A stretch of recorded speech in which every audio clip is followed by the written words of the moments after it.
Welcome to ND and Me, a podcast to share NDers' lived experiences. Good afternoon, Kirsty. Thank you very much for joining us on the ND and Me podcast. Can I ask you to introduce yourself to our viewers and listeners? Yes, I'm Kirsty Cook. I'm Global Director of Neuroinclusion at Autocon. I was diagnosed with ADHD in 4 days. It will be my year anniversary. So it was a nice Christmas present for 2023. I had a very, very different career leading up to what I do now, which we'll come to. And what else can I tell you? Yeah, on the side, I'm married to Damien, who I was with, actually, nice romantic story. We were together when we were 15 to 18. We had a 10-year break, and then we married and had Gracie, who's my daughter, and she's 3. And then we got a Labradoodle called Max as well.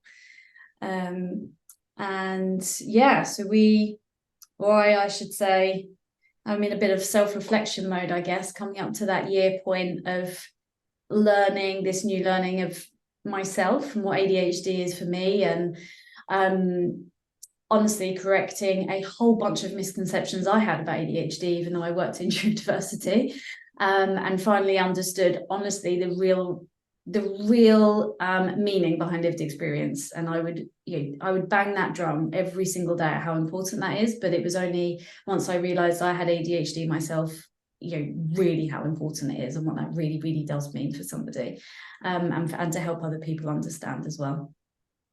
Shall I just jump in, Richard, and carry on with? You can talk for as long as you want to talk for.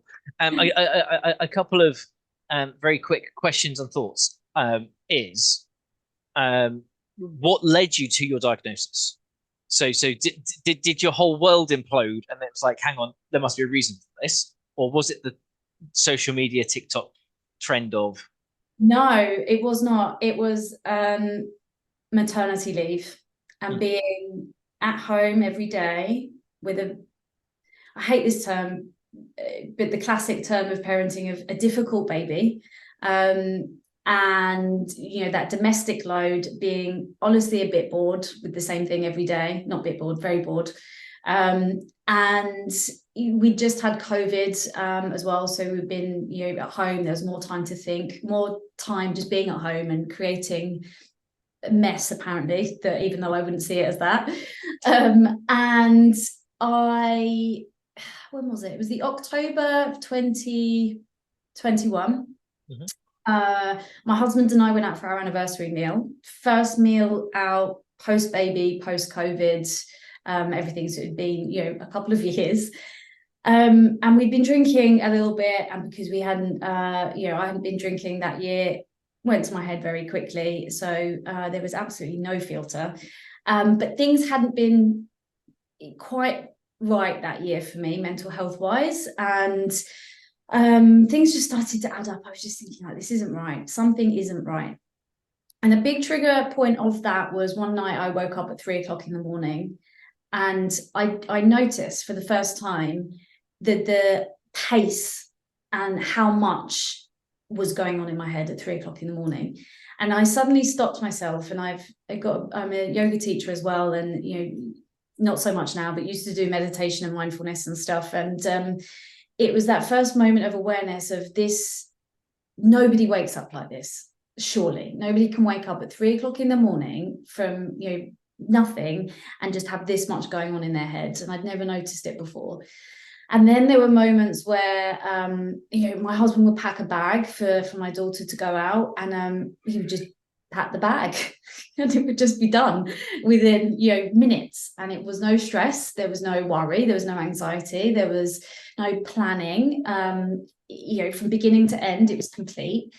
And again, then it was this moment of, okay, that's totally different for me. I can't pack a bag that quickly. Cleaning the kitchen was another one. I would feel like I was cleaning the kitchen all day and it would still not look clean and spotless. And my husband would come in within 10 minutes. It was like a cleaner would come in. And at this point, Grace, my daughter, had just started sleeping. So the haze was starting to lift a little bit, and I was starting to function a little bit better. So we sat at this anniversary dinner, and I'd had a couple of drinks. I was like, I think I might be autistic. And bless my husband, like, when you're in the industry, you talk about what the right way and the wrong way is to react to somebody that shares something like that with you. And he just did all the right things and just tried to understand where I was coming from. And I'd gone back to work one day a week at this point. So I was straight back into, immersing myself in autism and speaking to autistic people every day. And knowing, I was clicking some things together, really, the puzzle pieces. And he was just a bit like, I don't think that's it. Like, he's a teacher as well, so he understands autism. And I was explaining the things that I was seeing in myself, and he was just, I think we just might need to spend a bit more time, exploring this, because it really doesn't feel right that you're autistic. And then I went back to work properly in the January, and AutoCon had always been, very autism focused, even though we would obviously be supporting ADHD and dyslexia and everything at the same time.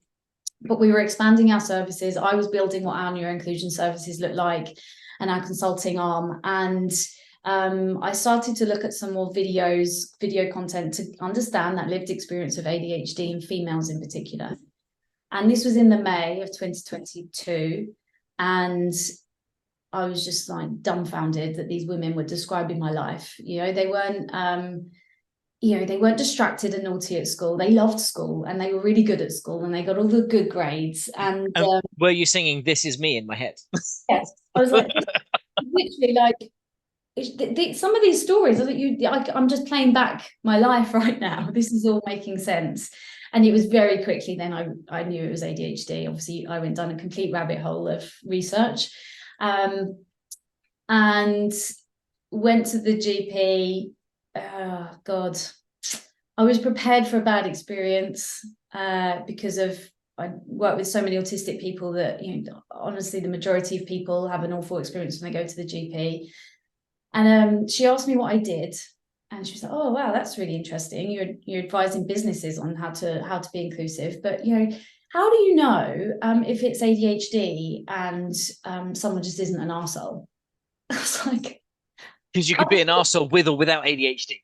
Yeah, literally. I was like, I'm sitting here in, honestly, my most vulnerable state. I'm not very good at being vulnerable, but right now I am. This has taken a lot of courage. And you're asking me if I'm an arsehole or if I've got ADHD. I just don't, I swallowed it, carried on.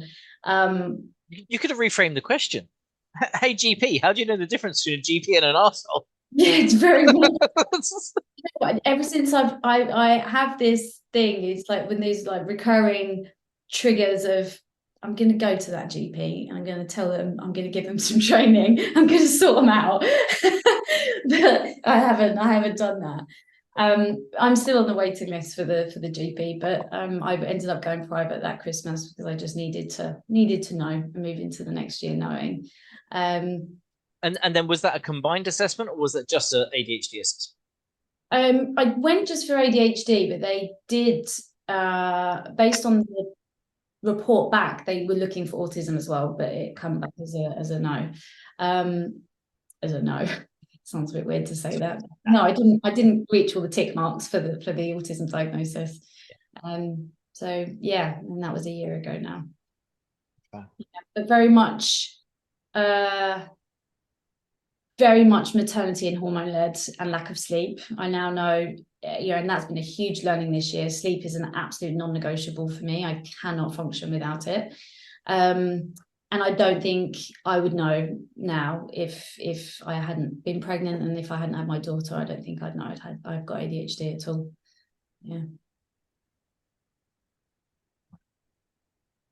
So I've been following Jess McCabe and Rachel Walker. So Rachel's UK based, and both of them have done a couple of sessions talking about the impact of hormones on the chemicals and behaviors. And I had Rachel on the pod. I can't remember if it was, the problem is when somebody puts out weekly videos and you watch them, you forget if you were involved in that conversation or you just heard the conversation. But part of Rachel's lived experience is changing her dosage depending on where she is in the month, because her symptoms vary quite wildly depending on where she is. Yeah.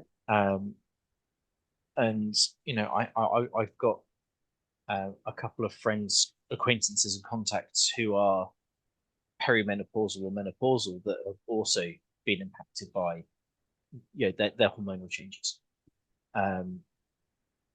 So that's interesting, and not interesting as a fob off, because those types of conversations for men to have with women are always a little bit icky's the wrong word.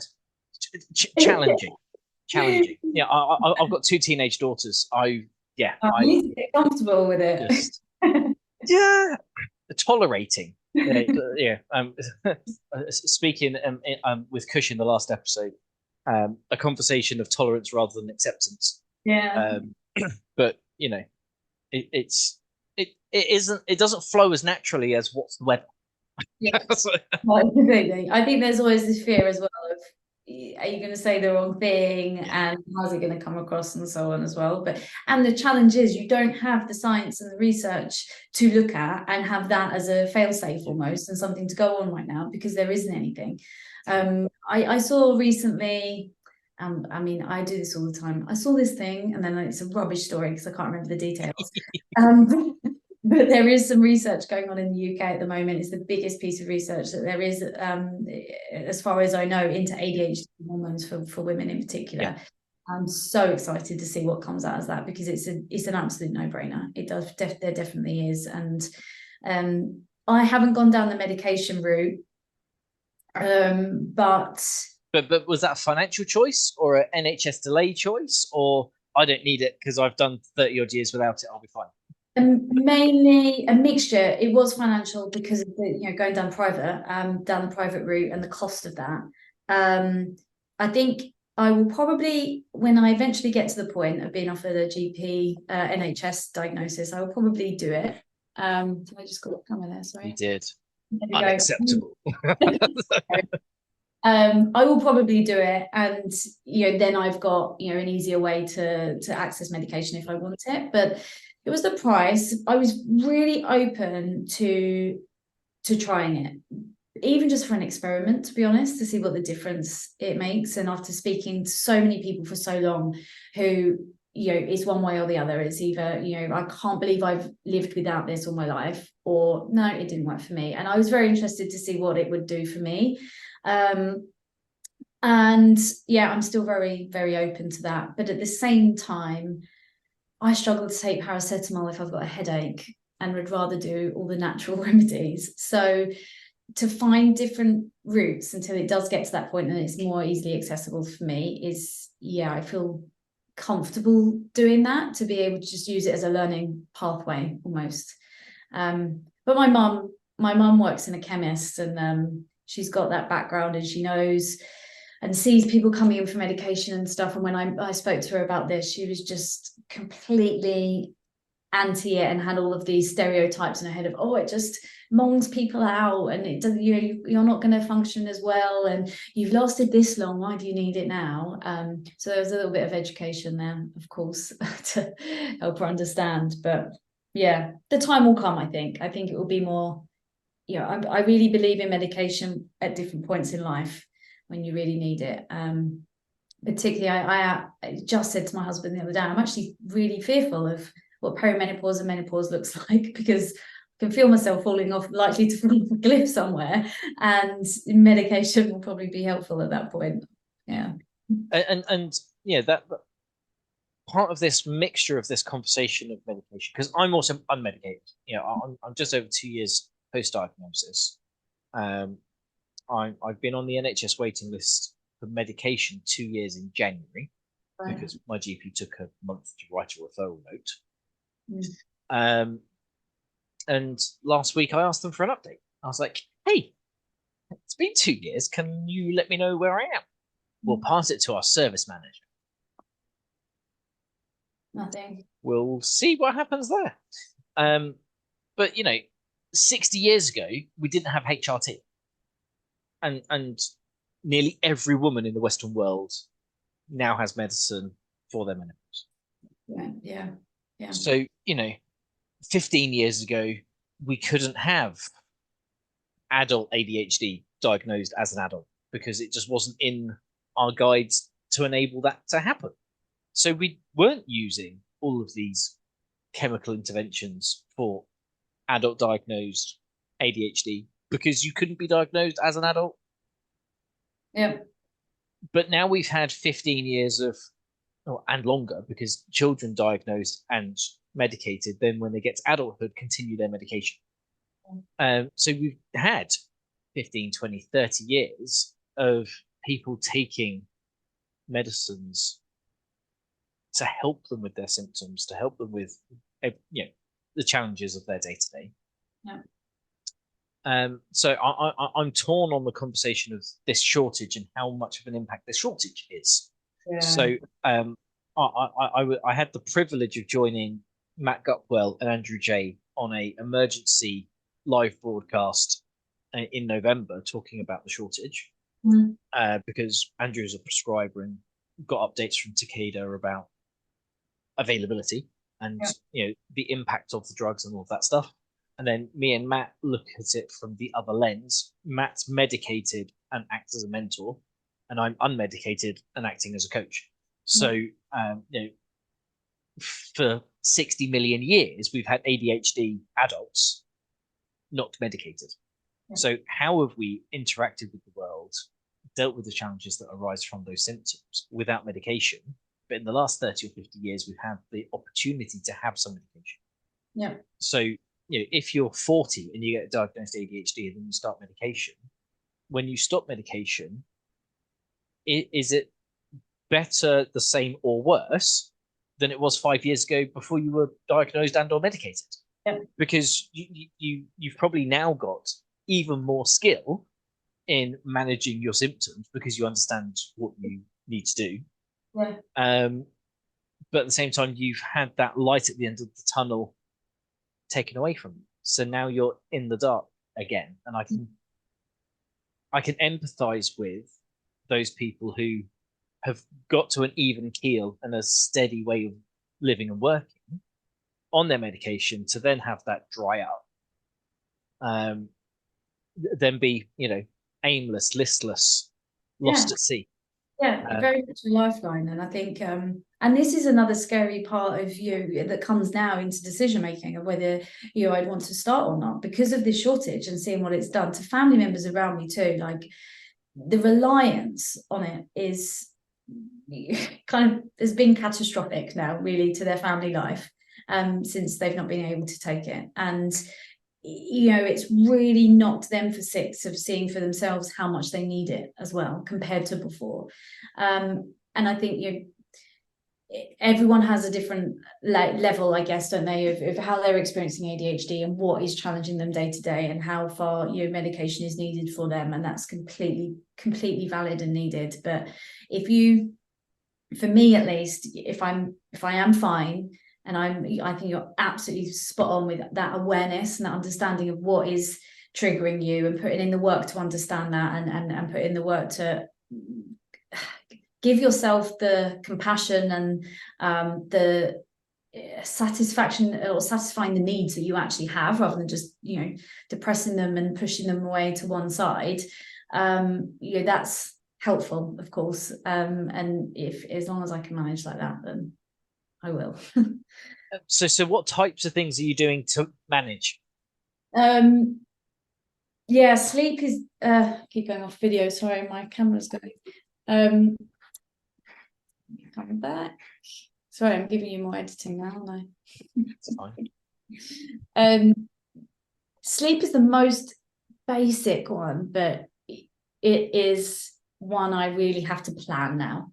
If I've had a bad sleep, or if I know Christmas right now, I know that I've got a few nights in a row that I'm out, and then really busy days, and then it's Christmas. I'm slightly fearful of how I'm gonna manage and what the fallout's gonna be.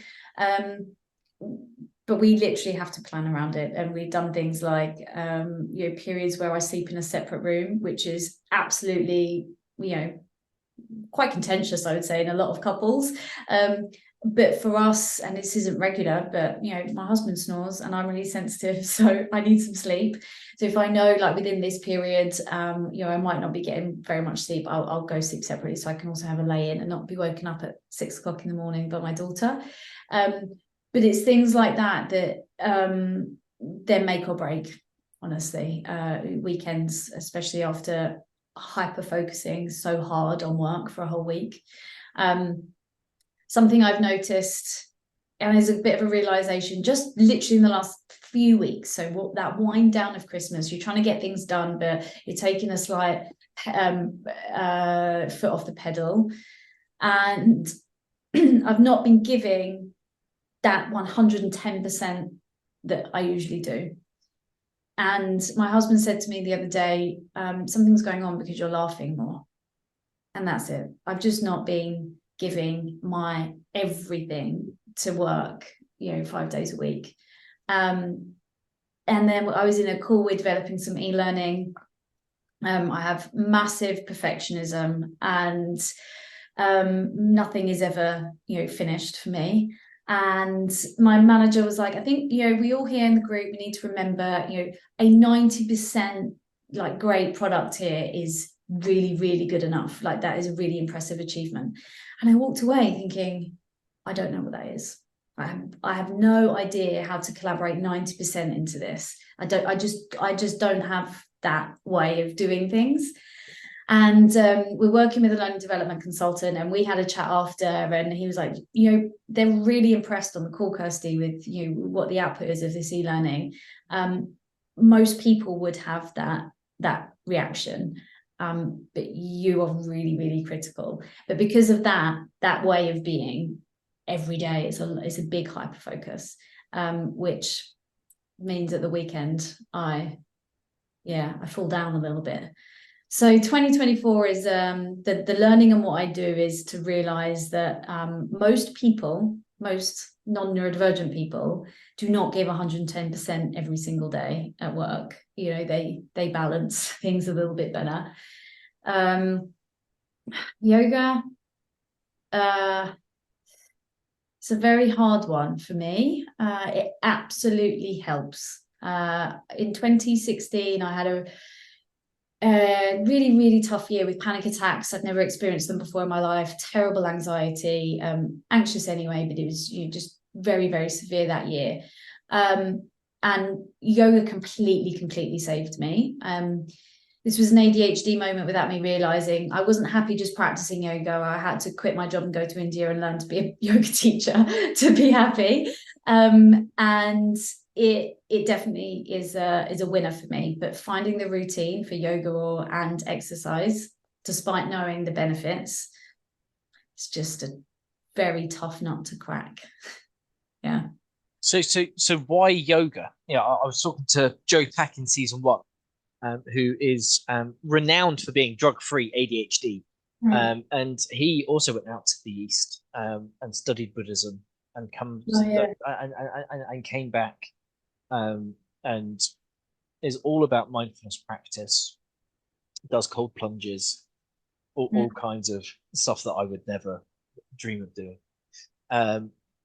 What was it about yoga that drew you that way? I think when I started, it was just to try something new. That was as simple as it was. I actually had a guy at the time. I wasn't with my husband, and a guy took me on a first date to a yoga class, and then I stopped dating him immediately. So I was like, "Who does that?" Weirdo. Exactly. You just want to stare at women's butts for 2 hours. You say that, we did go at the back, that's true. And rugby socks, he wore rugby socks to it as well. I was like, wow. Also, who wears rugby socks to a yoga class? Very critical. Well, maybe he's got really, really minging feet and wants Probably to did. I was just a bit unfair. And I did. I was like totally uninterested. And then it was a few months later that I come back to it just to try it out by myself, and then just all or nothing again. Went all in every day. But I think it's the physical like doing something physical rather than being in my head.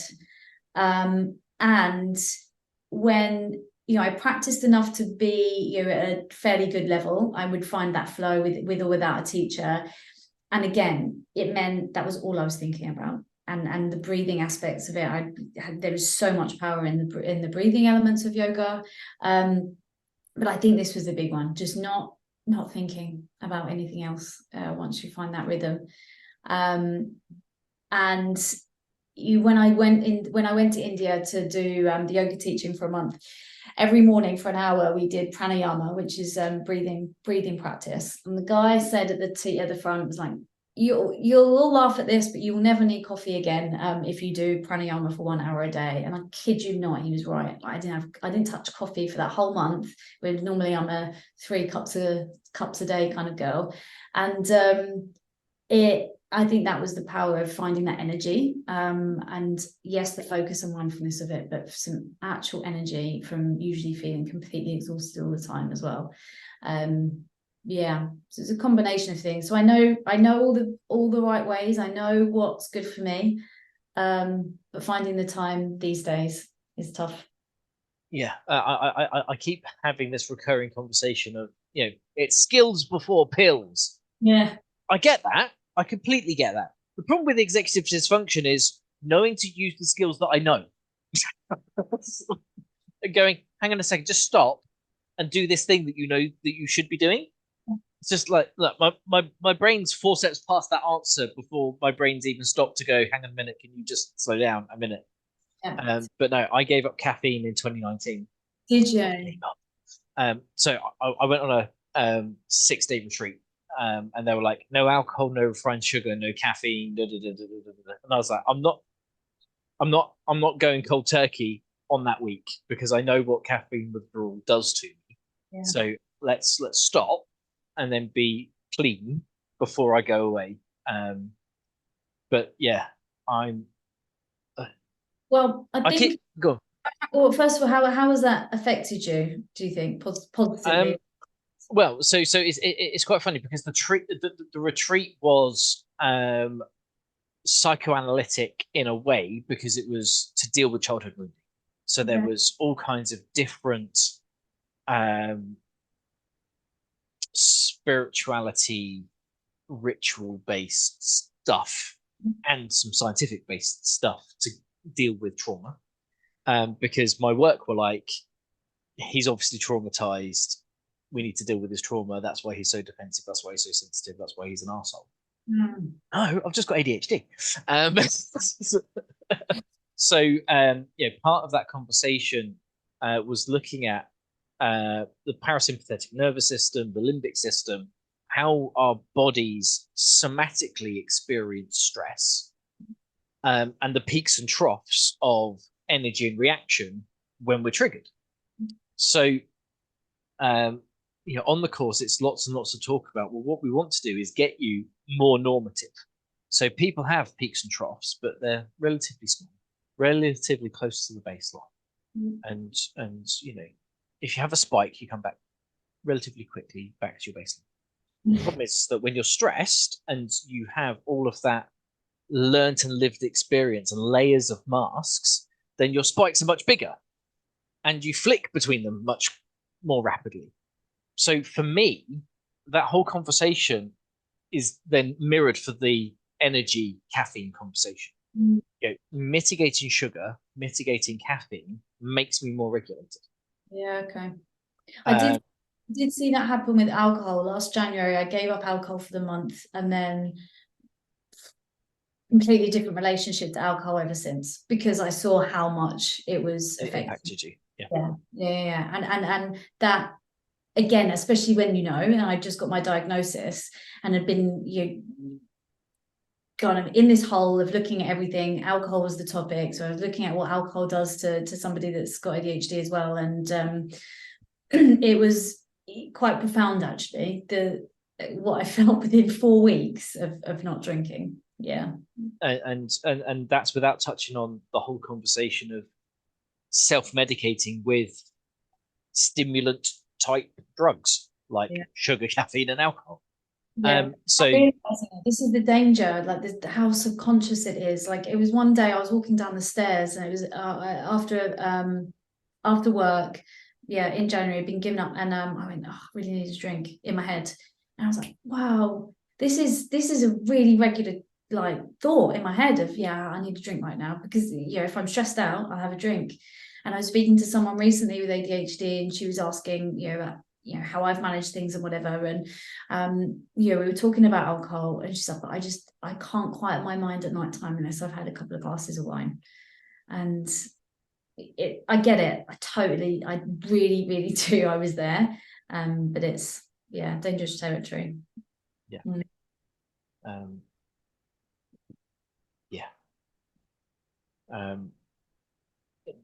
In a way, I'm kind of privileged. So my wife's dad is recovering. So we don't have alcohol in the house because of her relationship growing up with alcohol. Yeah. So I'm allowed to drink cider, but not beer, because she can smell beer. Yeah. And Copperberg Summer Fruits is basically Vimto. It counts, does it? It's fine. But no, I was out last night with my daughter because we play role-playing games on a Monday night, and we've got a little community group, non-profit, and we go do some fun stuff. How old are your children, Richard? Your girls? So Eva will be 13 when this comes out. Okay. So literally a couple of weeks' time. Molly will soon be 15. Is that right? Yes. And then the boys is Oliver just turned 16 last month, and Ethan is 17 and a half. You had 4. I had 4 and under.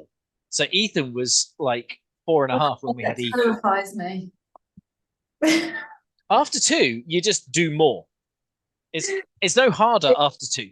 My sister-in-law says the same. She's got 3. They're all like that classic age gap, and she's like, what's another one? It's like, instead of buying one size of nappies, you buy a box of that and a box of that. Instead of buying one lot of formula, you buy a box of that and a box of that. It's just and then we've been quite lucky. We've raised them to be quite independent. My wife's really into computer gaming. I'm really into tabletop gaming. So they've got gaming computers. They sit in their room. They ignore us 20 hours a day, except for, where's my stuff? I need to go to school, and what's for dinner? Yeah. You can't really argue. They've all got their own friend groups online, which I think really helped them during COVID, because we live in a really leafy suburb, a village 10 miles out of Cambridge. So loads of people have got friends in the village. Well, during lockdown, it's like you're not seeing anyone. So them having friends online, I think, helped them quite a bit. But yeah, it's interesting to then also link back into that conversation of relationships and when you find your life partner. So I was going to study aerospace engineering at school. 6 weeks before the end of my first year, I get expelled from school. So I go back in the September and I choose chemistry, physics, and maths A level. And the careers advisor and the school are like, you have like a whole other subject to take. So I was like, law. So in September 2004, I met my now wife because I chose law. So she was doing sociology, psychology, law, and media because she needed a fourth and chose media. Both. Oh no, that doesn't work out. How old were you both at this point? So she was just turning 17. So she was in year 12. And I was in year 12, but was the year above. Yeah. So I left secondary school in 2002. So 2003 was my year that I didn't do very well at. And then 2004, 2005, we sat and did A levels. And then instead of going to university, we fell pregnant with Ethan. And then we had Ethan the following summer. So I was 20 in 3 months, and Kate was 3 months off of 20. Oh, my word. And then before I was 25, I had 4 kids, 4 and under. Well, if there's ever a time to have 4 kids, 4 and under, it's in your early 20s. Yeah.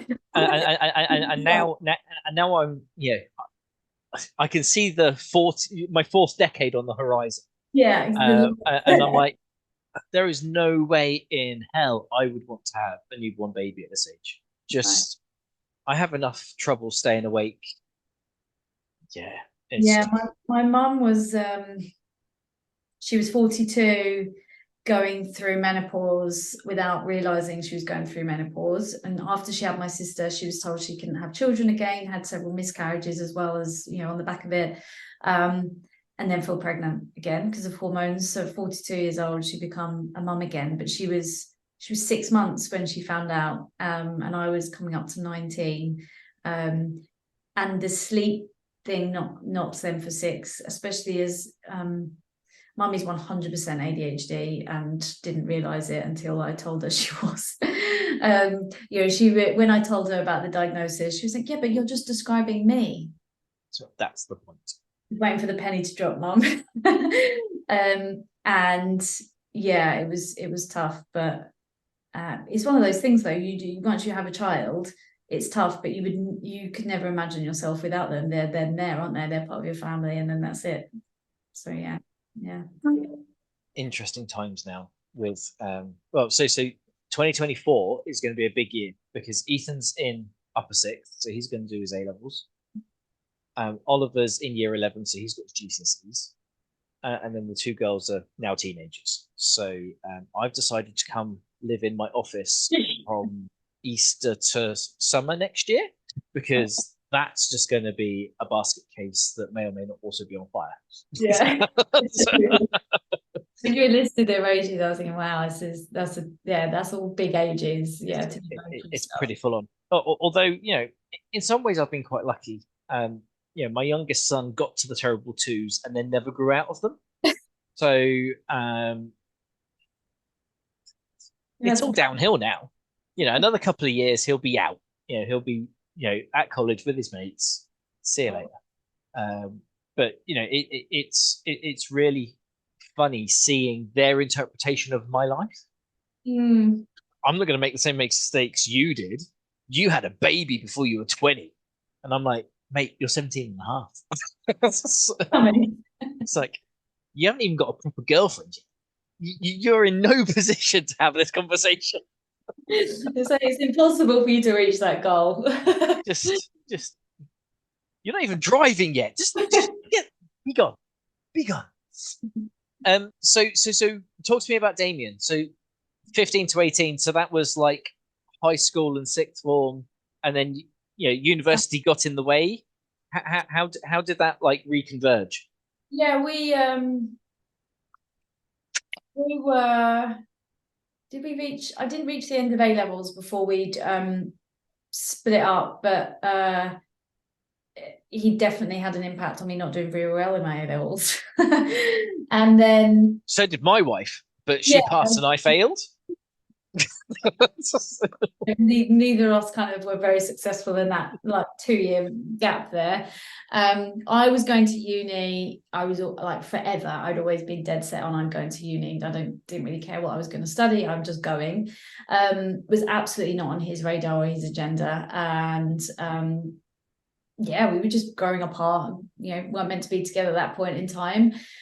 He went off and did repping in Spain and all sorts of different things, and I went to uni and then lived in London for most of my 20s.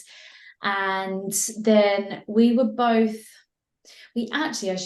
these these serendipity moments almost of we were in the same place at the same time at like big events and festivals and stuff, and we planned to meet up. But for whatever reason, we didn't. I remember once it was a Mumford & Sons concert and neither of us had phone signal, so we couldn't see each other. Since we got back together, we realised we were on holiday in the same place at the same time, but never came across each other. So it was really, really just not meant to be. We were meant to be, apart in our 20s. And then we were both on Plenty of Fish, which I think for some people young enough, they wouldn't even know what that is now.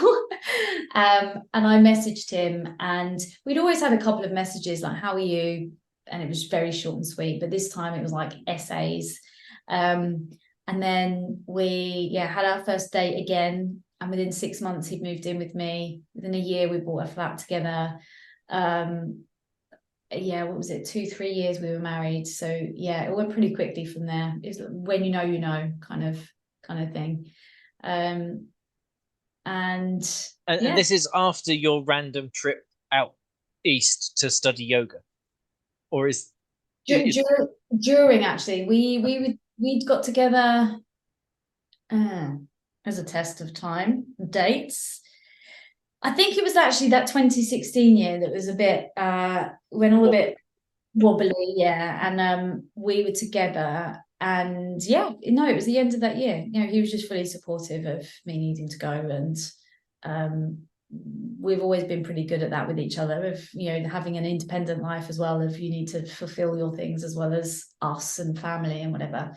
So now when we come back to that kind of do what's good for you thing, he's always on my back of this is the right thing to do, how much this helps you, but I don't listen, so it's okay.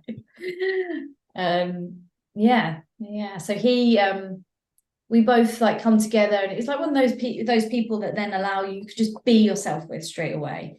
The masking come down right from the get-go, without me realizing I was masking to anyone else.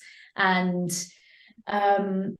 I had the confidence then to quit. I quit one career that I'd been in something different for like 6 years, and he was like, you can totally go do something else. So I went into PR, and that's that year that went a bit wrong. He was like, it's fine, you can quit, we can manage, you'll find something, I know you will. And likewise for him, he was doing a sales job that made no sense, and I encouraged him to make us poor for 4 years and go to university and become a teacher. So he could do what he wanted to do as well. So I very nearly did that in 2012. So I was made redundant 3 times in 2012. And I was like, I always wanted to be a teacher. So I was helping out at the school because the kids were now like 5 and 6, and you can do stuff. But I was like, I don't have a bachelor's degree. And then a local, not Cambridge, university was like, well, you can come do a bachelor's in primary education with your PGCE. Exactly. And get straight into primary education. And I was like, okay, that's really interesting to me. But Eva was a year, 18 months old. Ethan was 5.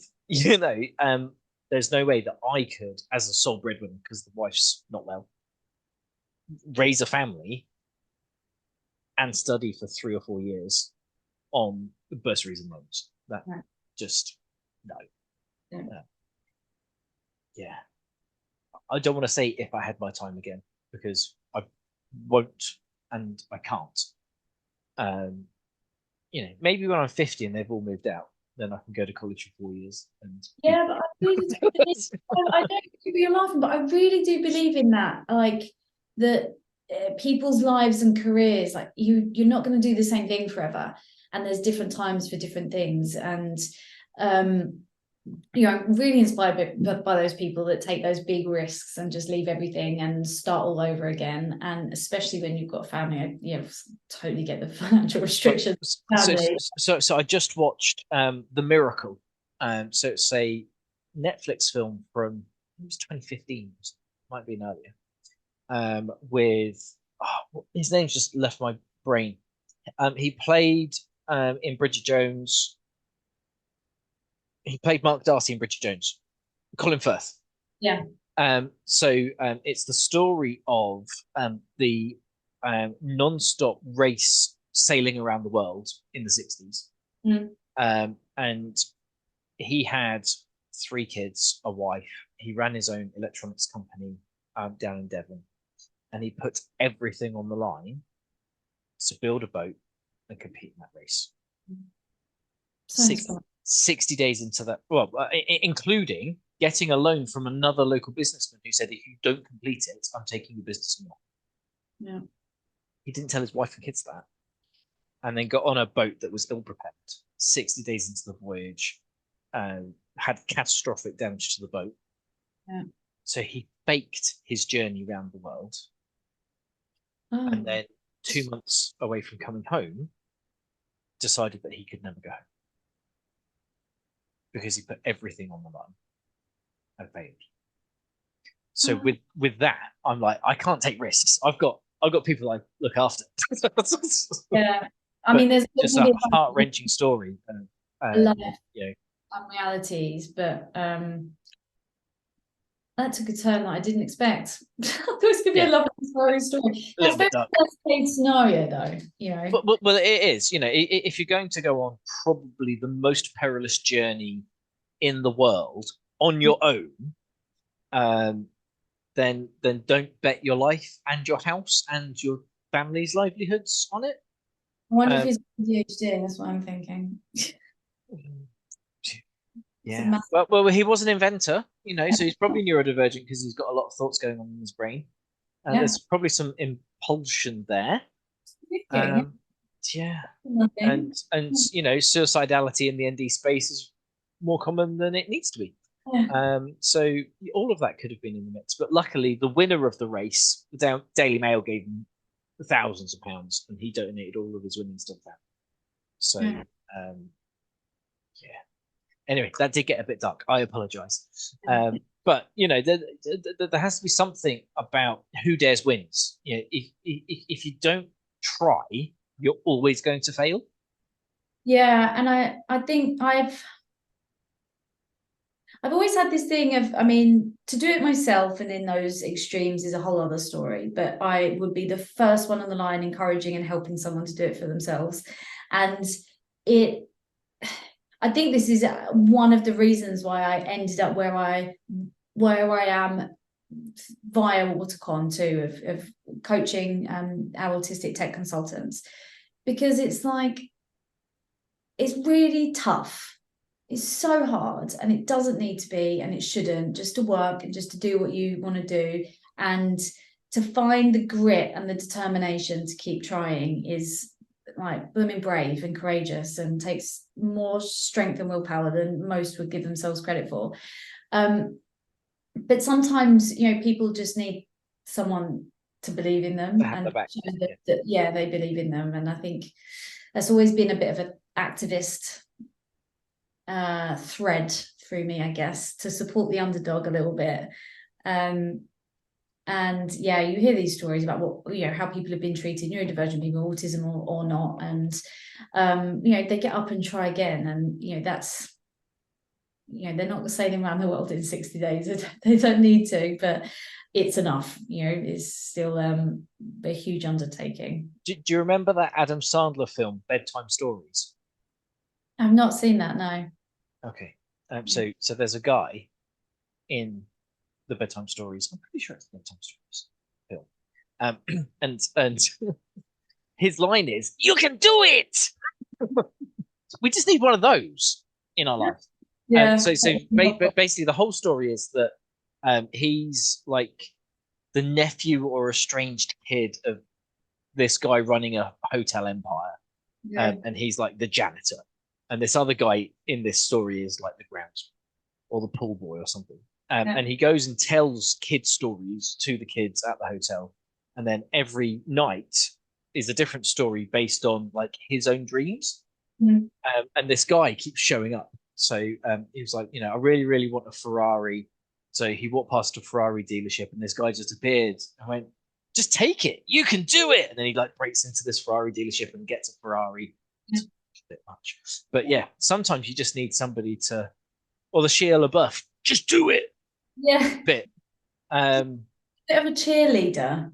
And I know there's a lot of conversation about, and completely valid again, nothing without us, about us without us, completely behind that, and how far allies and mentors and stuff are speaking up, and there's less self-advocacy, I guess, than there could be, or that just they're not heard by people, which is obviously completely unfair and unreasonable. But neurodivergent or not, I think everyone needs that, especially at different points in life. And if you had that every day, a little cheerleader, on your side, then that helps you. Yeah, Yeah. kids, listen. Self-employment isn't unemployment. Yeah, exactly. But Dad, you just sit at home all day. Just, By choice. I'm trying, guys. I'm trying. It's Christmas. Did you have turkey? Yes. Stop being a witch. Did you have presents? Yes. Yeah. Did you undo wrapping paper? Yes. Then shush. Yeah. And then, yeah, the agreement not to buy each other gifts. And then I was told not to answer the front door today because something was coming. And then somebody was in the shower and the front door went, and a parcel came in from the Lego store. I know. So now you're going to buy a gift?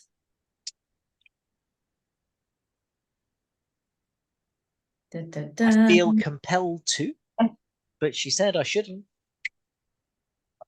Yeah, that's a tough one. Particularly good this year, more than you realise, and she thinks you deserve that cheerleading. That's what it is. Well, last year she bought me a Millennium Falcon model. That in true ADHD fashion, I've started to paint, and then put it back in its box. I've got lots and lots of boxes of half finished stuff. So yeah. Yeah, if she spent hundreds and hundreds of pounds on a Lego Millennium Falcon, I might just have to take 2 months off to build it.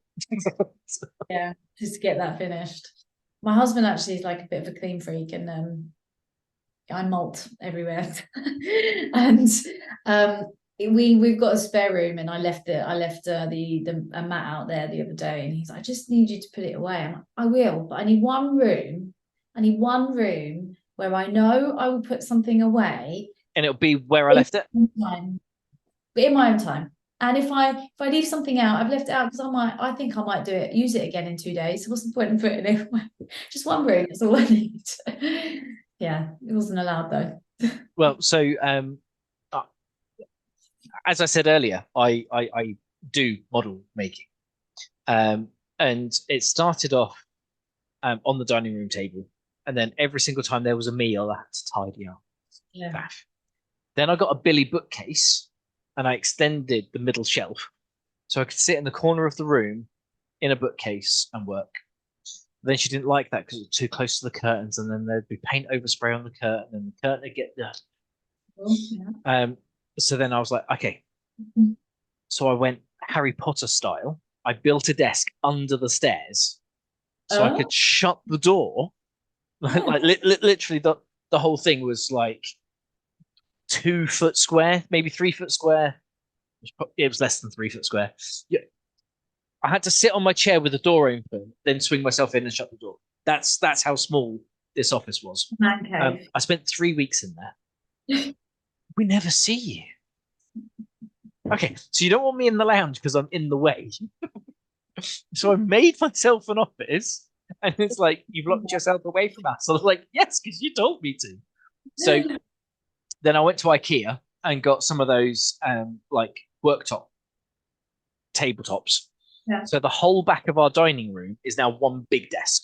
Oh, I know. Those are good. In the corner, I've got loads of shelves. So my wife sits inside, sits literally touching distance on her computer. Yeah. And then I sit here looking out over the back garden, and all here is cabinets full of stuff for me to model make. Yeah. And I live in that chair looking out of the back window 60 hours a week. It is my Zen place. And when I have projects on, which at the moment is constant, there's always crap on my desk. But I always know where everything is. Yeah, so it's like, oh, I've painted something black. The black pot of paint is there because I'm going to use it. And then, oh, I need that other color. So I go to my 16 drawers of paints and my 400 pots of paints. And I'll get a paint out, I'll use it, and I'll put it on my desk because, well, I've used it on this project and it's going to stay on my desk until I finish this project. Seen it, know where it is. Yeah. But then I've got like 8 projects simultaneously. So I've got about 60 paints on my desk. And I was like, I just need to just stop, finish a project, tidy up my desk, get another project out, get all the crap that I need to do it, finish it, tidy away again. So it's now been 4 years, 4 years last week that I've had that set up. And yeah, my chair's looking a bit ropey now because when you sit in it 100 hours a week, it gets worn out pretty quick. I think this is one of these acceptance things, though, and it comes in waves of how far I would do this for myself. But the fact that you were going to have multiple projects at a time, like you are, it's who you are, and you can fight against it, but it'll probably say for me, it's that procrastination monster. It's like, well, look, if I've got 4 things constantly ongoing, if I get bored, I've always got something productive I can do. But then my hobby is work. I get paid to build and paint awesome little IKEA fridge models. So, I come home from work. If I've had a really pants day, I'll just stare at them on my desk whilst watching YouTube or Netflix or whatever. But just them being there reminding me that I need to do them is helpful. Yeah. And then when I've got a spare hour or 10 minutes, or I think that I've got a spare 10 minutes and actually I've only got 4.5 minutes, I can pull out my wet palette, which keeps my paint usable for like a week. Yeah. Game changer. Game changer. Imagine being able to go straight back to a project and have everything ready to go. Like you just think of, I need to finish that presentation, and then your computer opens the presentation exactly where you left it with all of the notes about everything you need to do. That's my wet palette. It's like, I need to put this color on these models. Open the wet palette and all the paint's already there, ready to. This is as you're saying that, it's like there's a gap in the market here. It's screaming, for one of these. I'm sure there's some sort of AI we could get to embed in this to help things get started with it just being started. Picking up where you left off. Honestly. So Rich Ferriman's episode came out today. Yeah, and he's working on Admin, which is an AI-driven app and tool to help neurodivergent folk get shit done. Yeah. And I was talking to one of my coachees who's an apprentice, and they were like, I've got quite a lot of stress. I need to do all of this stuff, and I was like, half-arse it. I'd rather you start it. Spend 15 minutes on it. I'm not asking you to spend 8 hours on it. You need to spend 8 hours on it, but just do something, and then you might just get the mojo to continue doing it. But at 15 minutes a day over 3 weeks, then that's a day's work. Just try it. There's so many barriers to that getting started, though, isn't there? And this is the thing of figuring out what it actually is. Is it the perfectionism side of things, just the general motivation, where's your head at that day, and so on. And I mentioned earlier about my manager saying, like, if this was 90% great, and actually there was a guy that I was coaching for a while, and I sat down with his manager one day, and he said, what I've learned about this person is when I give instructions and I give him a task, I have to say this needs to be done at like your 70% of quality. And that helped him to start. And he was ADHD autistic. But that helped him to start, helped him to actually finish, helped him to know, what am I working with here? And even before I didn't know I had ADHD at this point. I was like, that's so basic. A simple framing. And so tailored to that person. I thought it was tailored. Actually, anyone with ADHD could probably use it. Well, I was having a similar conversation recently because of some charitable stuff that I'm doing. We've been asked to give time frames for work. Well, we should be already, but it comes back to that measurable. Well, that measurable is I only need a draft. I need an outline. I need you to spend an hour putting 4 bullet points down. Just give me half-arse it. Give me 50%.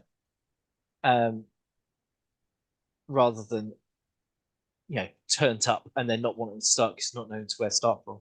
So I've got into this learnt behavior of whenever I'm asked to do something, I'll rush a first version and just get it out there. And then people will go, oh, that's great.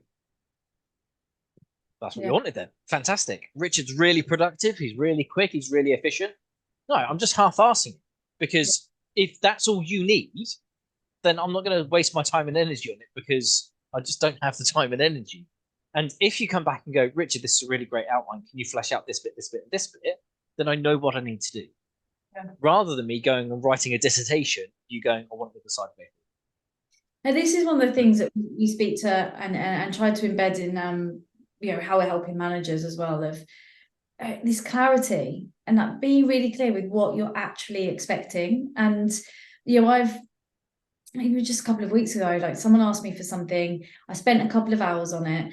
And then when I had a conversation with someone to actually understand what it was, I was like, is that all? Is that what you actually wanted? I just spent 2 hours on something. I've done what I was told I was 5 steps ahead of where we were at in the process, and I've really done it. I was like, well, there you go then, helped you out for 5 steps ahead. But I wasted my time for something that would have taken me 20 minutes to do in the first place. But without that clear clarification, you've got that, yes, getting started, but also I think, you know, depending who you are, this all or nothing approach to work and to what you're doing, of going above and beyond and always going that extra mile, chuck in a bit of people pleasing and rejection sensitivity in there as well. And yeah, it's just more than it ever needs to be. Yeah. Most of the time. Yeah, and all of that then builds up and catches up, and that might appear. So I don't like using the word burnout. I know. Yeah, I know. There's a horrible. There's so much conversation about it at the moment, though, isn't there? It's becoming. I feel like it's one of those words now with neurodiversity terminology of what's the right thing to say and when is the right time to use the word burnout. But I'm with you. Like, I had a week off in May because I was literally at my wits end. I could not carry on anymore. And I would say there's been like semi-regular periods of, probably wouldn't call it burnout, but I don't know, there needs to be a new name for it, of, you know, there's short periods of just being, you know. Well, I can't remember whose episode it was on. It was either Jackie or Francine's talking about PTSD. Yeah. And I definitely believe that people can be traumatized and impacted by their trauma. And that is also on its own continuum. And what we see with war fighters and PTSD, shell shock, literally being nervous wrecks of hollow husks of their former selves, isn't burnout. Or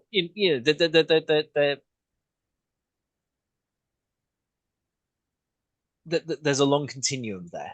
And I think sometimes words are useful to give you the framing, but sometimes overused or used in a context that I'm not happy with, content with.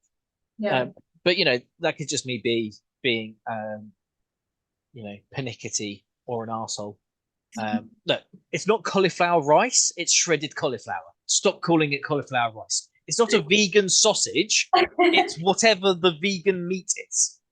It's not bacon, although I'll let you have bacon because at least you haven't said bacon-style crispy bits. Yeah, it's bacon. I can come to terms with that. But yeah, it just don't tell me things that are things when I don't think that that's the right word for the thing. Yeah. Corn-style chicken nuggets. No, they're corn nuggets. Just food groups. But that's just an easier and more light-hearted phraseology than getting into, you know, there's lots and lots of crossover and nuance in the anxiety, panic, trauma response, stress state, PTSD sphere. And when you have long-term pathological stress, sooner or later your body's going to shut down. Yeah. That's burnout to me. That's you saying I've had enough. That isn't saying, okay, well, I've worked 12 weeks straight. I really need to just stop for a minute. Well, that's rest, and part of me that's because I'm a working class lad. My mum and dad were factory and retail workers, and I've only got to where I have because I've had the opportunities to do different things. So work is my base state. I very rarely have a day off and not do anything productive. Today it was raining, and I decided to wash the car because the rain would help me rinse the car. The car was also absolutely minging. I was driving at Friday night, and I was like, I can't even see out of my wing mirrors. I need to clean the windows on the car. That's your moment. You can't see. Well, when you've got a car coming up behind you, and you've kind of got like two shadows of where the light reflects through the wing mirror into the window, it's like the window and wing mirror are so dirty that I'm getting like refracted light because of the dirt. I need to clean the car. So today in the rain, we walked up to the doctor's, got the wife's prescription, and I was like, look, I'm already outside, I'm already wet, it's raining, I'm not going to get any wetter while washing the car. Oh, yeah, it's a good shout. Well done. No, it's that it's so complicated, isn't it? Because that inability to rest, I mean, that's really damaging. That does actually cause pain to somebody and damage someone, and I definitely feel that. But with what you were saying about trauma, the PTSD side of things, that anxiety, I've actually not done the whole what was 2023, what does 2024 look like just yet. But what I do know is I have a big focus that absolutely has to happen is shifting that self-worth away from work. Yes, absolutely. It 100%. is everything. It's everything. And that's the reason why the periods of burnout and the mass fatigue and everything happen, at least for me, because I've not known anything different, even at school. Like, it was to impress and to, I'd get my dopamine hits because I was good at school, and everyone would congratulate me and say, oh, you're the good girl, and you get everything done, and oh, you're so good at school and whatever. But you team that with trauma. My side, what was it? The small T trauma and stuff comes from me, and for me with family relationships, and everything with ADHD. Without knowing you've got ADHD, it's like one big dysregulated mess, and pummeling everything I have still into work because it's very hard to stop when you've never done that. And the other thing is that you don't know that you're dysregulated. You just think that's you. Yeah. So when I went away on that psychotherapy retreat in 2019, the kids were like, "Are you going to be you when you come home?" Now, hearing that from your kids is that's some big words. Yeah, I felt that, Richard, when you said that. That's yeah. So and then I don't go on holiday because I'm poor. Despite all kinds of other conversations in the news in the last week of school attendance being through the floor because people are now going on holidays now in term time because it's too expensive to go during holiday time. Look, if you have to save 300 quid to go on holiday by taking your kid out of term time schooling, maybe you shouldn't be going on holiday. So I've literally taken my kids and my wife away as a family holiday on my own, funded by myself, once. And we went to Scotland last year, and I spent more than I cared to even check. I got my settlement for my last job, and we just went for a week in Scotland. I didn't even look at what we spent. We ate in restaurants 2 or 3 times a day. We had a fantastic week, and that was literally their only holiday. Now, we've been away with the in-laws, but then that's not your holiday. That's, oh, we've got a cottage, we've got a spare room, do you want to come and stay with us? Yeah. Taking the boys of the family away for a night or two when I'm traveling for work. Oh, I've got to go to Preston for a meeting. Oh, but we can stay up there the weekend. So I'll take the whole family up. They can stay on the beach at Blackpool while I go to my meeting in Preston. And we can have a night or two in a little hotel. Well, that's not really a holiday. That's taking my family on a work trip. So literally in 18 years, we've had 3 weeks away. 2 of those were with the in-law. 1 of them I paid for. and the rest of the time it was like 2 or 3 days here or there. And my kids are fine with that because they're afforded all of the privileges that they want when they're at home, and that's, you know, to occasionally stay up late and have their friends online and do all of this other stuff. So for me, I think there's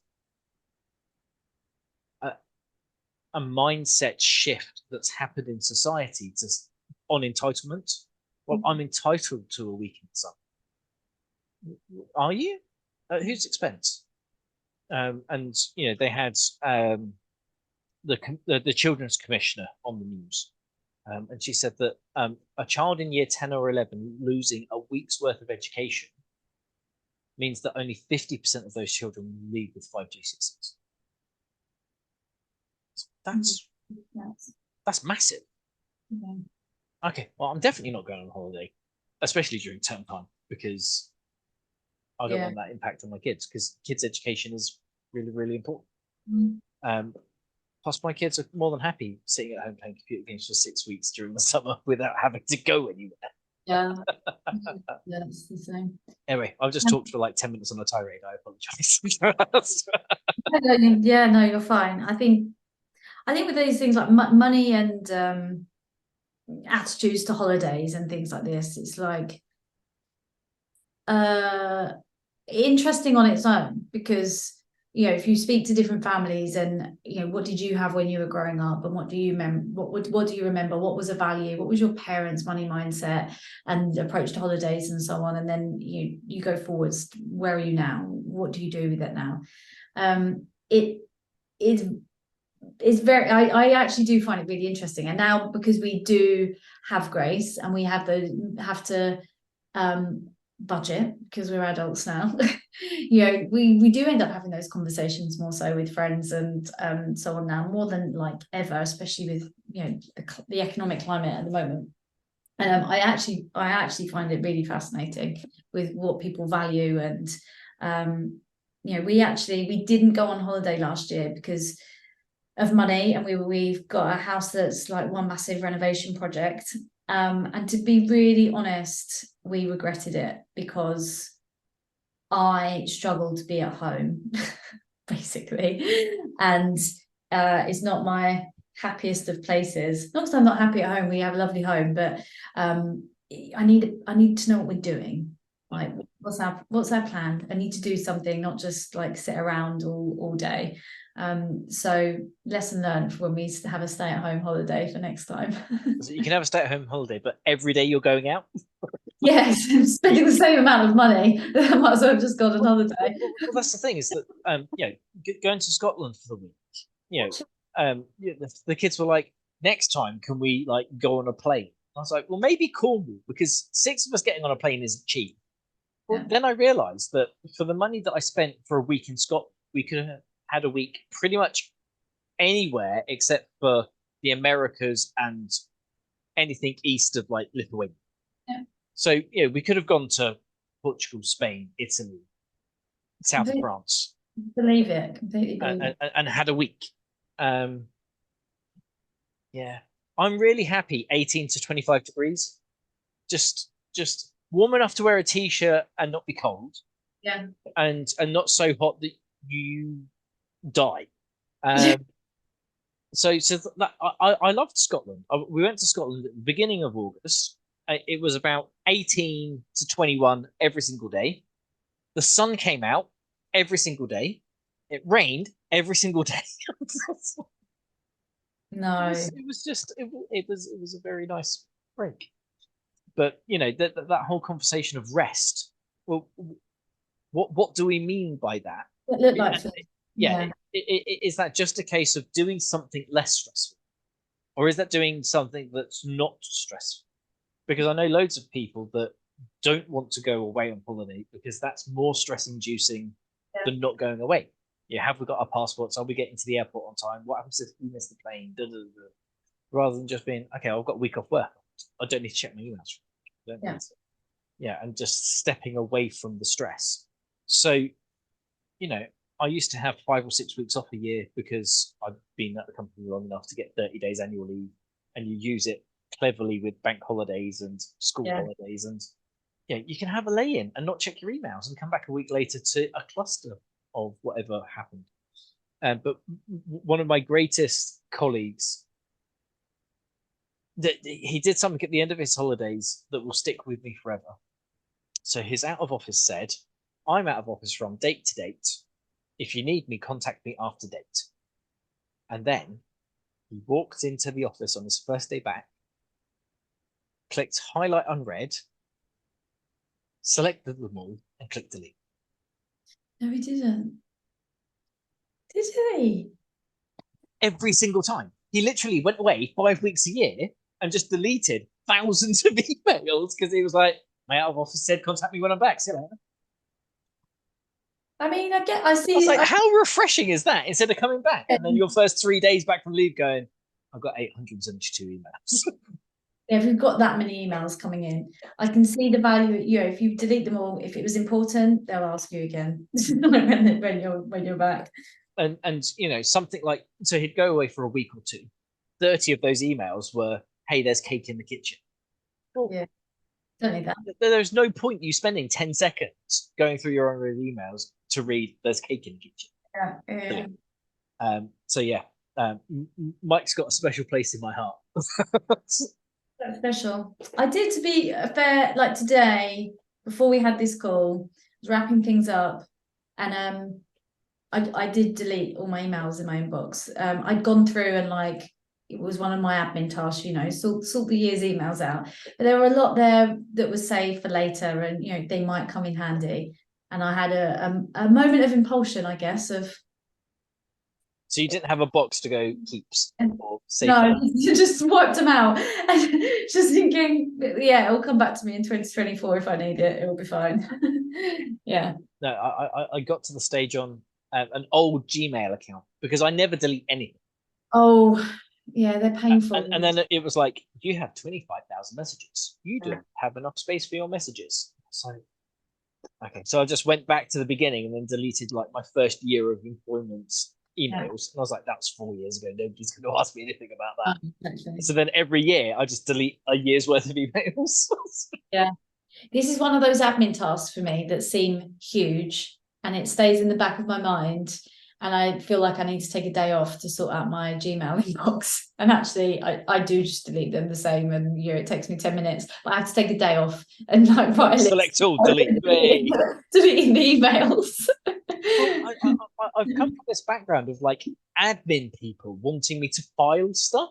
Mm. I was like, look, it's not a shared mailbox. It's my mailbox. So if I want to look for it, I'm going to use the search function at the top of the mailbox. If it's all in one mailbox, it's easy to find. You don't folder anything? Not in my email boxes, no.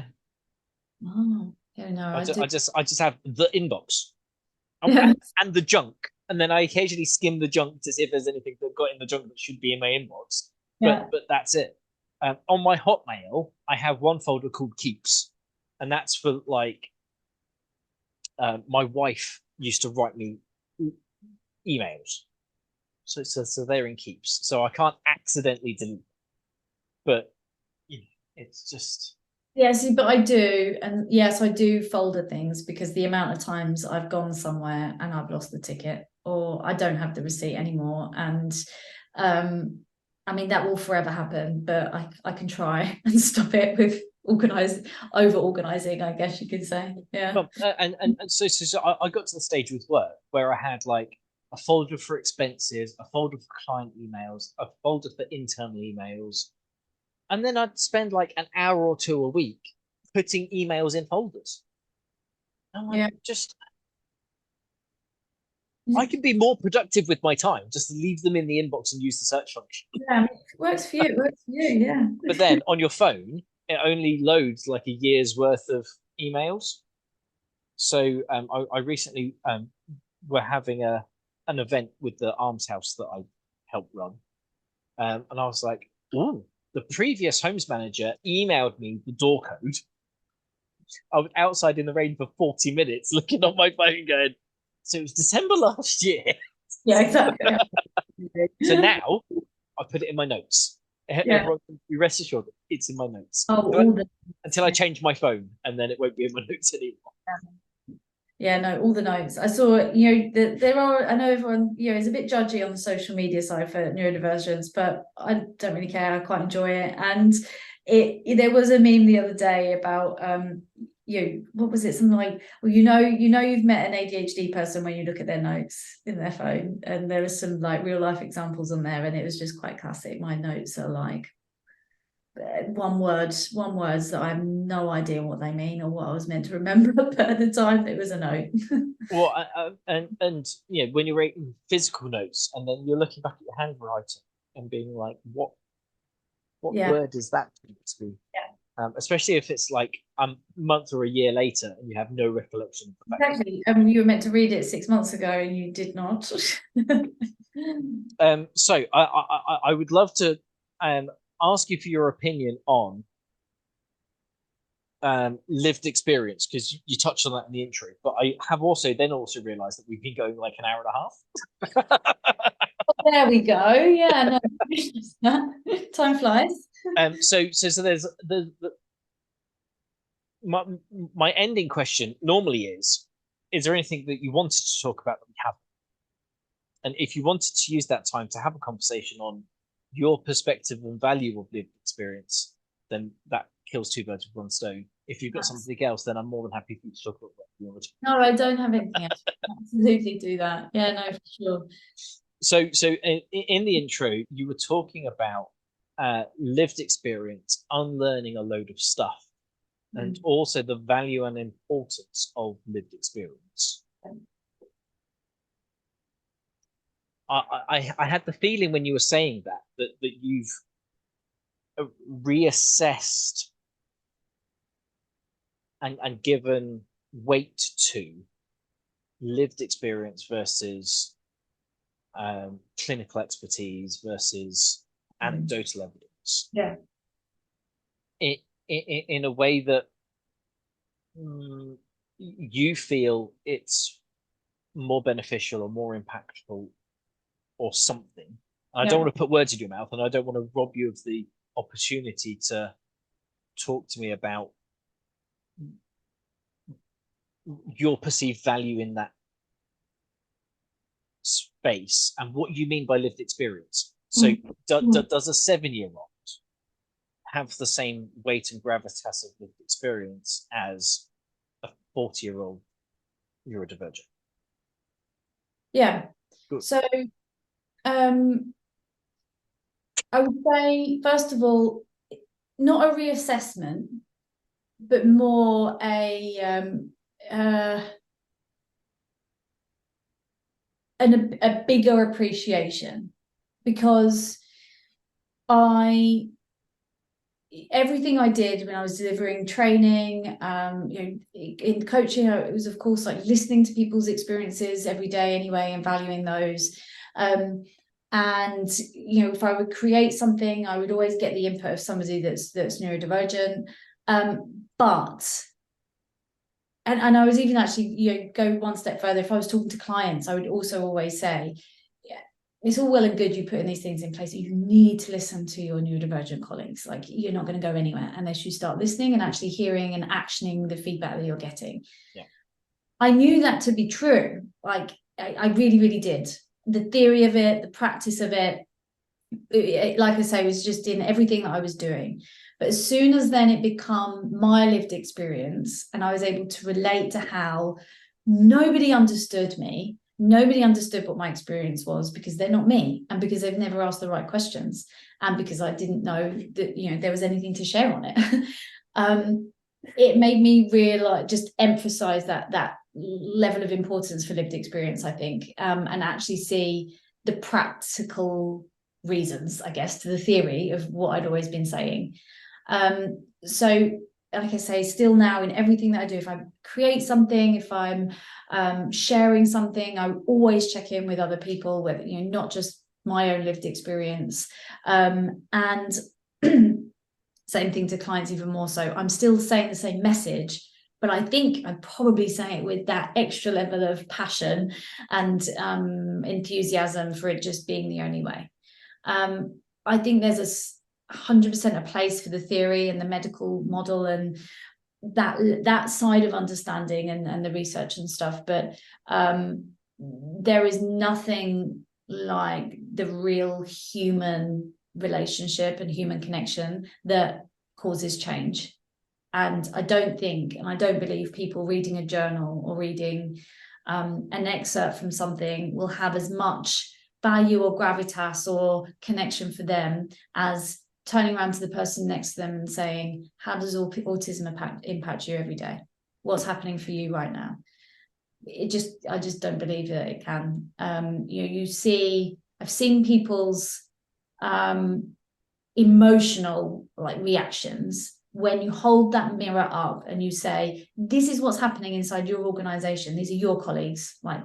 They're not mine. They're not people I'm working with. I'm not just telling a story. This is how your colleagues are affected. And people have cried. They sit there crying. I don't want to make people cry. But at the same time, sometimes I think you're gonna have this. Well, it's tough love, isn't it? It is. The truth hurts. You need to hold that mirror up and date. I think a combination of that theory, data 100%, and that lived experience, those stories, is what's going to drive the change. But that qualitative data. Yeah. It's not anecdotal. Real life, the everyday. Yeah. And to your question on the 7 versus the 40-year-old, for me, they 100% have equal weighting, because what a 7-year-old has to deal with every day is different to what a 40-year-old has to deal with. But each in their own right, they've got their struggles and their challenges. And that 7-year-old will be 40 one day and will think, oh yeah, when I heard that 40-year-old story, that made sense. And the 40-year-old here listens to the 7-year-old and thinks, yeah, that was me, and I can really feel what you're going through right now. So yeah, they're one in the same for me. So then the passing thought is wisdom versus life experience. So when we're both in the ND mentoring, coaching, training world, I would feel uncomfortable with an 18-year-old talking to 30, 40 something middle managers on how to better people manage neurodivergent people from an 18-year-old neurodivergent versus a 30, 40, 50-year-old neurodivergent person sharing that same conversation. Because I think that there needs to be a triad between lived experience, life experience and wisdom, and knowledge and expertise. So somebody who's less formative in years could be very well versed in the knowledge and expertise and their own lived experience, but lacking in that wider life experience, but at the same time could have shared wisdom in another way. So actually that 18-year-old could really do good work in social care or children and say, actually, these are the types of things that young people experience in this world. And as a young person, I could tell you that. Yeah. I think in these scenarios, it's for that, the audience matters, right? If you're doing it, if you're delivering training, if you were delivering training on how to set up an early careers neuro-inclusive program, then 100% put an 18-year-old in front of them and say, maybe not 18 because they've not any work experience, but some level of young work experience of what has gone wrong and what's worked for you, and to give that life experience and level of expertise, I guess, from lived experience. But for each of those scenarios, I'm completely with you. Someone that's lived and breathed the corporate world, for example, and they've learned the lessons as they've gone along, and they get that there are business realities at the same time. I think a combination, this is what I mean with, and the approach that I take as well when I'm building anything, is this combination of data, lived experience, theory, what is going on for that team, what is going on for that business, and combining everything. There's 100% not a one size fits all, and I don't think lived experience on its own is enough to help someone understand, because it's one lived experience. Ask another 40-year-old and they've got a completely different recommendation and different experience anyway. Um, yeah, go ahead. Well, and that is why I run this pod, Yeah. because then I'm not leaning on only mine. Then I can say, well, actually, Kirsty found yoga and sleep to be two big drivers in helping her manage symptoms. So when I've got a coachee who's like, I don't even know where to start, I'm like, cool, what's your sleep pattern? Yeah. What's your nutrition like? How much alcohol are you drinking? That's the crux of it. Like, you got to ask the right questions. Yeah. Be bold enough to ask the questions for something that you know, for a manager that has like maybe never come across neurodiversity or has, you know, a lot of bias and stereotypes in their minds, whether they realize it or not, and they're scared of getting it wrong or offending someone or whatever, and just not bothering to ask the question because of that. You know, that is damaging in itself. And I think I think this is the big lesson that we try to teach any client time and time again. You've got to just find the confidence to just have the conversation and ask the questions, because there are things in a generalist way you can do that you know will support most people, neurodivergent or not, and it will be, you know, helping somebody that's neurodivergent that's otherwise struggled. But to really, really support somebody day to day, you need to understand what's going on for them. There's no other way. And I know it's difficult, it's time consuming. It's hard to manage and navigate multiple needs at any one time if you've got a large team, but I honestly believe that's the only way to be, you know, truly genuinely neuro-inclusive as a team. And then we can get into a whole conversation of teaming and how big is your team, because your team is not 50 people. Yeah. Your team is probably 5 teams of 10. What's that term? Your first team or something, isn't it? Of, you know, those people you're working directly with more closely and so on. But yeah. So I think it's it did just shift everything for me, not in a different direction at all. It was just more so going all in, I think, a little bit more, and making sure lived experience was even more central. Likewise with the disclosure piece, that's a whole other conversation, isn't it? But, you know, I developed a whole training module for this, and scrapped it all as soon as I, you know, went through that process myself and realized myself, just completely changed it all. Yeah because, well, person-centered people management is the way forward. If you want to get the best out of people. Now, if we're happy with 60 or 70%, then tarring everybody with the same brush to get 70% is probably good enough for your organization. But if you want people operating at 80, 90, 100% of what they've got to give, then you have to give them something. And that is time, attention, compassion, empathy, listening to them when they say, you know, I find it really difficult to read emails from you at 8 o'clock on a Friday night. Okay, well, you have permission to turn your emails on Friday. But actually, I really find it useful to keep on top of stuff over the weekend, so I don't come into 40 emails on a Monday morning. Okay, well, how do we balance that? Exactly. Conversation. Yes, absolutely. There's just so much silence, and then, you know, I think it goes without saying, you obviously we're talking about neurodiversity right now, but this is, you know, for anyone and everyone. Just understand who you're working with. I don't actually understand how people have got by just not having these conversations and just making such huge sweeping assumptions on how someone and everyone should be working. Well, it works for me, so yeah. But even like when a manager, you know, they are compassionate and they don't expect that somebody should be on their emails, but it's never said. And it's, you know, one of those unwritten rules that can be confusing. And if someone does happen to go on a line at 8, then, you know, great. I'm not going to suggest otherwise, but actually, you know, what's the right thing to do here? Well, you know, for me, that compassionate conversation and that well-being conversation have to be connected.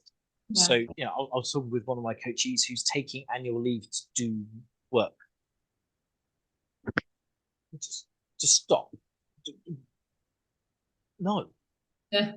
Well, yeah, but I find it useful to be able to do it without having to focus on work.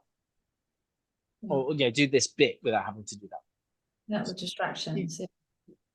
Yes, but there's probably a way that we can do that without you wasting your annual leave to catch up on work. maybe you've got too much work. Maybe we need to have a conversation about how much time you should be spending on stuff. Yeah. Are you spending too long on it because you're a perfectionist? Are you spending too long on it because you're being distracted because you've got an iPad with Netflix on right there and you're watching that, not doing this?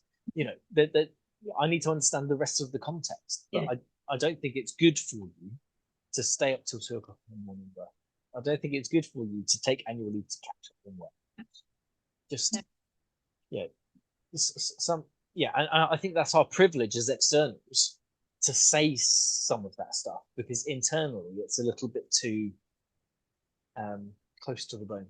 Yeah, but this is where it kind of needs to change. It's either people do need that external support, and if you've not got the money to pay for it, what are you going to do? I know in the UK we have, of course, access to work, but who wants to deal with that? And if you're lucky enough to get through all the hoops and wait your 4 to 6 months. And exactly. Have you applied for access to work? I haven't, because I can't deal with. I've done it for others, and it's ridiculous. No, mine went all right. I put it in this time last year, and then they called me in April. Right. Okay. So it wasn't that long. Did you get what you asked for? I didn't know what to ask for, so I just let the assessor tell me what they were going to give me. Right. But being self-employed versus being an employee, I can understand how the experience might be different when you then also have to deal with the added layers of complexity of workplace politics of, why are you getting this? Because I'm allowed to. Anyway. Yeah, it's just a rubbish system. Like, the benefits of it are so gigantic, but the system and the process of it is so not neuro-inclusive. It's one massive contradiction. So as I say, because I have done it and I've had to just go through all of these arguments to justify why a request is being made for certain things and stuff, I just I've completely procrastinated from it rather than face that head on. I've lost my flow there. What was I saying? Yes, the privilege to have a coach to speak to them about this and to figure out what's going on. But it should be a conversation someone can have with their manager to say, this is, I've just realised I was about to book annual leave off, and I don't think that's quite right. Can we have a chat, and it be able to be a conversation, and then be able to talk about their ADHD, knowing their manager understands a little bit, not everything, but a little bit would go a long way. Yeah. Oh, and I'm a big fan of talking about the challenges rather than the labels, because every label has a stigma attached to it, and that could be positive or negative. And there's still so many people with the mindset of excuses. Oh, well, I'm really struggling with my symptoms this month. I need ABCD, or I'm really struggling with my symptoms because there's a medicine shortage, or all of a sudden that you're putting that framing back on that individual's deficits because of their condition, rather than putting the onus on the problem. I'm not going to be able to get this to you on time. What can we do about that? And changing the language around that, so it's less of a personal fight.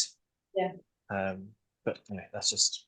I think I don't know if this is something as well that comes up more depending on where you're at with your diagnosis as well. But I know within the first 6 months, I was like, oh, sorry, I'm doing this because of XYZ. And I, shouldn't have sent that email at that time of night, but I did because of XYZ. And I felt like I was completely oversharing, and I needed to justify and think like, I need to help everyone to understand what's going on for me right now. But I completely agree with you. And the way that I've positioned our e-learning is, yes, of course, there's stuff in there about individual conditions, but there's a huge vast majority of it which is just about shared characteristics, because obviously there are so many commonalities, but also we need to do something to change the stigma of ADHD and all the horrible things that are said in the public eye this year in particular as well. And I don't personally know another way other than trying that approach at the moment, to try and help people understand it more broadly.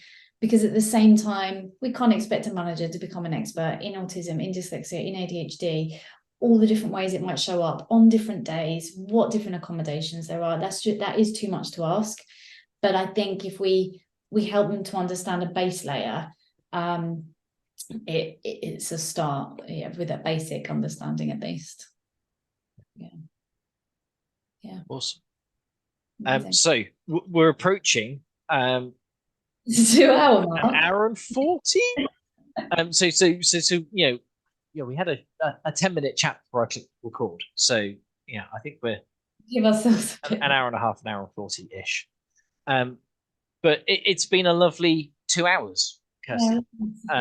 And thank you very much for coming on and talking all kinds of stuff, like teenage romance that wasn't ready, and the challenges of hormone imbalances and managing symptoms, and the impact of alcohol use and the poor sleep, and the we've I don't want to say we've got around, that's the wrong connotation. No, it's been a brilliant session. Thanks very much for coming on. No, thank you, Richard. Thank you for having me.